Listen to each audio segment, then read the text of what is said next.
اعوذ باللہ من الشیطان الرجیم بسم اللہ الرحمن الرحیم۔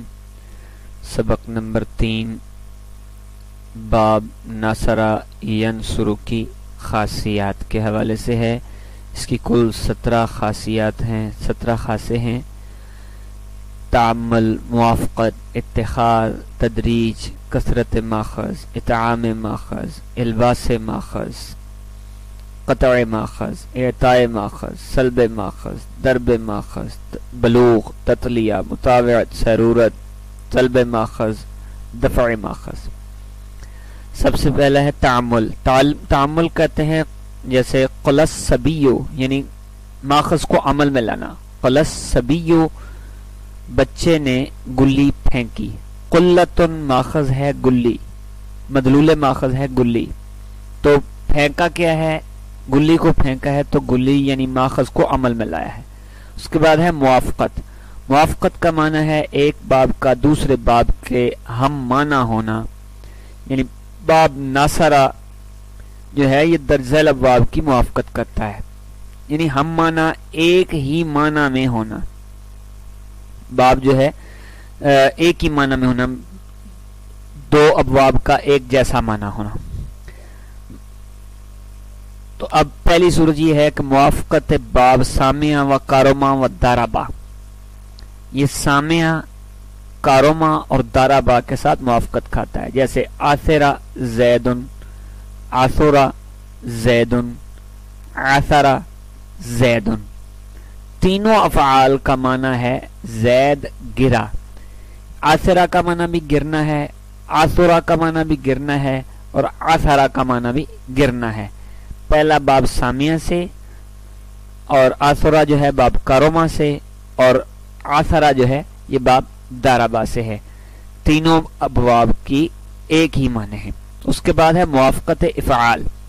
باب ناصرہ کا باب افعال کے ہم معنی ہونا، جیسے صلق زیدن و اصلق زیدن، زید مصیبت میں چلایا، یہ دونوں فعل ہم معنی ہے۔ اس کے بعد ہے موافقت تفعیل، یعنی باب ناصرہ کا باب تفعیل کے ہم معنی ہونا، یعنی باب تفعیل کے معنی میں ہونا۔ جیسے شرف زید زید البیتا و شرف زید البیتا، زید نے گھر میں کنگرا بنایا، دونوں فعل ہم معنی ہے۔ موافقت انفعال، باب ناصرہ کا باب انفعال کے ہم معنی ہونا، جیسے ذاقب الجزد فی الحجر ون ذاقب الجزد فی الحجر، چوہا سوراخ میں داخل ہوا، یہ دونوں فعل ہم معنی ہے۔ ذاقبہ بھی، ذاقبہ اور ان ذاقبہ دونوں ایک ہی معنی میں استعمال ہو رہے ہیں، دونوں کا معنی ایک ہی ہے۔ اس کے بعد آگے وہ کہتے ہیں موافقت فعللہ، یعنی باب فعللتن، اس سے یہ موافقت کھا رہا ہے۔ باب فعللہ سے موافقت کی صورت یہ ہوگی،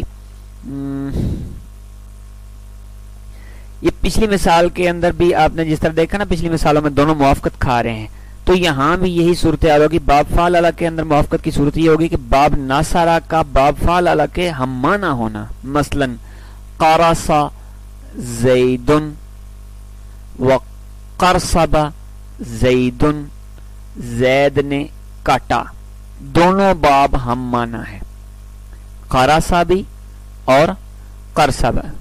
اور پچھلی مثال میں ون انقربا اور ذاقبہ، یہ دونوں معنی میں ہے۔ دیکھ پچھلی مثال میں دونوں ہم معنی ہے۔ اس کے بعد آگے وہ کہتے ہیں اتخاذ۔ اتخاذ کی مثال دی ہے، جیسے یعنی ماخذ کو بنانا۔ اتخاذ کہتے ہیں ماخذ کو بنانا یا اختیار کرنا، جیسے حاض خالد، خالد نے حوض بنایا، خالد نے حوض بنایا۔ اب حوض جو ہے یہ ماخذ ہے، اور مدلول ماخذ حوض ہے، اس مثال میں فاعل خالد نے ماخذ حوض کو بنایا ہے، یعنی ماخذ کو بنایا ہے، خود بنایا، اتخاذ کہتے ہیں ماخذ کو بنانا۔ اس کے بعد آگے کہتے ہیں تدریج، فاعل کا کسی کام کو آہستہ آہستہ کرنا، جیسے غطا خالد الماء، خالد نے گھونٹ گھونٹ پانی پیا، خالد نے گھونٹ گھونٹ پانی پیا۔ اس مثال میں فاعل خالد نے پینے والے فعل کو آہستگی سے کیا ہے، یعنی آہستہ آہستہ اس نے پیا ہے، اور یہ تدریج ہے۔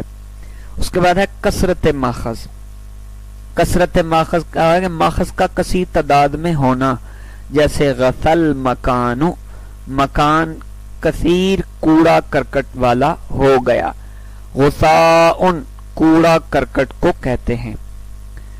اس مثال میں مکان میں ماخذ کوڑا کرکٹ والا، یعنی ماخذ یعنی کوڑا کرکٹ کثیر ہو گیا ہے۔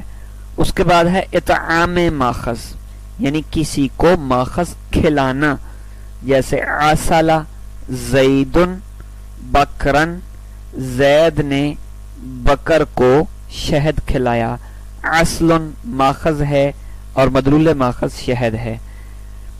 اس کے بعد ہے الباس ماخذ، یعنی کسی کو ماخذ پہنانا، جیسے زنرت ہند الغلام، ہند نے غلام کو زنار پہنایا، یہ زنار ایک لباس ہے، زنار پہنایا۔ زنارن جو ہے یہ ماخذ ہے، اور مدلول ماخذ عین زنار جو پہنایا جا رہا ہے۔ اس کے بعد قطع ماخذ، الباس ماخذ کی تعریف یہ تھی فاعل کا مفعول کو ماخذ پہنانا۔ اب ہے قطع ماخذ، یعنی ماخذ کو کاٹنا، جیسے خششت میں نے گھاس کاٹی، میں نے خشک گھاس کاٹی۔ حشیشن خشک گھاس کو کہتے ہیں، یعنی خشک ہوئی ہوئی گھاس جو ہے۔ اس مثال میں فاعل نے جو ہے وہ خشک گھاس کو کاٹا ہے، جو قطع ماخذ ہے۔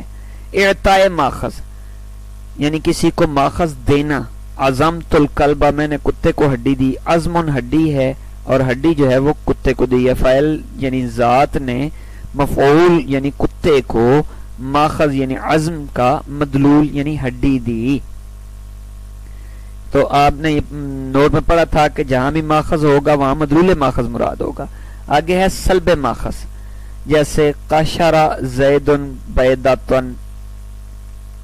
زید نے انڈے سے چھلکا اتارا، قشر چھلکے کو کہتے ہیں، یعنی سلب ماخذ یعنی ماخذ کو دور کر دینا، یعنی چھلکے کو دور کر دیا ہے فاعل نے انڈے کے اوپر سے۔ اس کے بعد ہے ضرب ماخذ، یعنی کسی کو ماخذ مارنا، تو یعنی کسی کے ماخذ پر مارنے کو ضرب ماخذ کریں، یہ ماخذ کو مارنا، جیسے ماتنا زید عمرن، زید نے عمر کی پیٹھ پر مارا، متن پیٹھ یعنی کمر کو کہتے ہیں۔ اس کے بعد کہتے ہیں بلوغ، بلوغ کا معنی ہے پہنچنا، اور اس کی دو قسمیں، ایک ہے بلوغ رتبی اور دوسری ہے بلوغ زمانی، یعنی رتبے کے لحاظ سے پہنچنا، اور دوسرا ہے زمانے کے لحاظ سے پہنچنا۔ تو اس میں یہ دونوں بلوغ پائے جاتے ہیں باب ناصرہ ینصرو کے اندر۔ اور بلوغ رتبی یعنی فاعل کا ماخذ کے مرتبے تک پہنچنا، اور بلوغ زمانی ہے فاعل کا ماخذ کے وقت میں پہنچنا۔ دونوں کی مثال، پہلی مثال ہے نصف زید القرآن، زید قرآن کے نصف تک پہنچ گیا، یہ نصف جو ہے یہ قرآن کا آدھا حصہ ہے جو ایک مرتبہ ہے یعنی ایک مقام ہے۔ اور دوسرا ہے ثابت زید، زید ہفتے کے دن پہنچا، یعنی سبتن جو ہے یہ ہفتہ ماخذ ہے اور ہفتے کا دن مدلول ماخذ ہے۔ ٹھیک ہے، یہ ہفتے کا دن جو ہے یہ مدلول ماخذ ہے۔ پہلی مثال میں رتبی اور دوسری جو ہے اس میں زمانی ہے۔ اس کے بعد ہے تطلیہ، تطلیہ جو ہے یہ ہے کہ ملنے کو کہتے ہیں، ماخذ ملنا۔ قطر زید البعیر، زید نے اونٹ کو تارکول ملا.